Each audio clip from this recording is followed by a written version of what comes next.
They're all day today, so we'll see how they feel tomorrow and go from there. This win tonight after Boston, how big is that for you guys getting this win? Well, I thought, again, we started the game off, the right way. We were moving it defensively.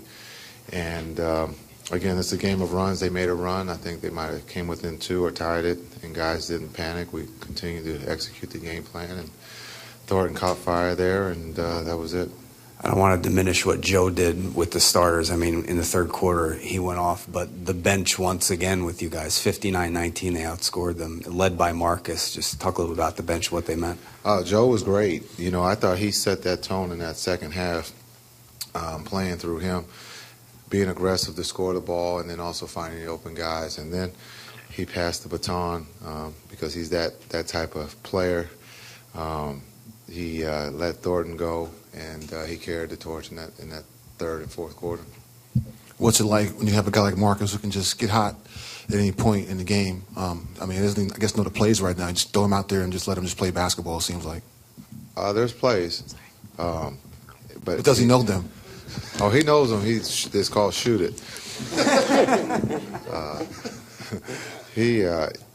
He reminds me of Eddie House, someone I played with, and also he's played in the league, a quick release.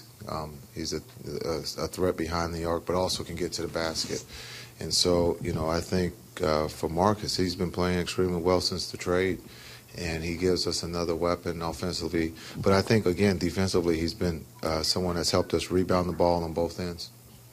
Jason, can you talk about this box score? I mean, it's pretty skewed. You're out rebounded 53-27. But your team creates 24 turnovers with 14 steals. Is that a trade-off that you can live with? Well, that's a trade-off we're going to have to. That's not just tonight. That's been the whole season, or actually since the new year started. We got to find a way, since we're not a very good rebounding team, to create other opportunities, and that's by forcing turnovers. And again, tonight we got some turnovers there, and we got some easy baskets, but we got to find a way to kind of close that gap of being doubled up on the rebounding.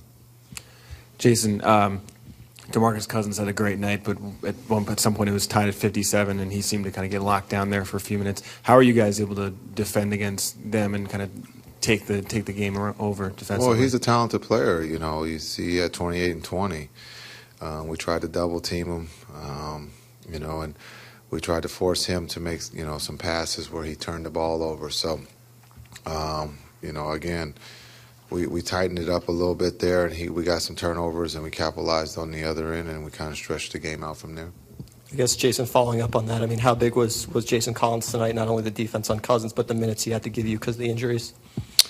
That just shows the depth, and also just calling on, Twin or whoever it may be, next guy up. We've been kind of in that situation all year with injuries.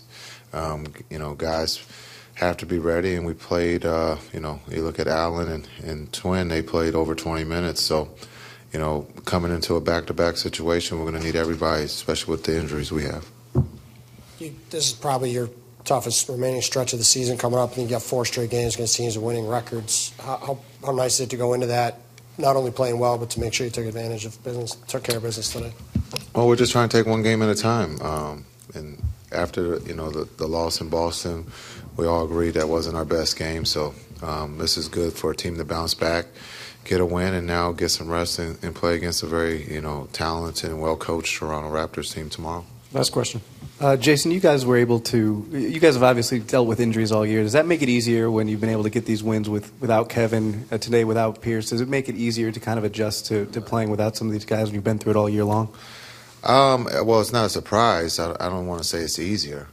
It's never easy to win in this league, so he would like to be healthy, but unfortunately injuries are part of the game, and our theory is next guy up, and we've been very fortunate to have some guys step up for us with those guys out.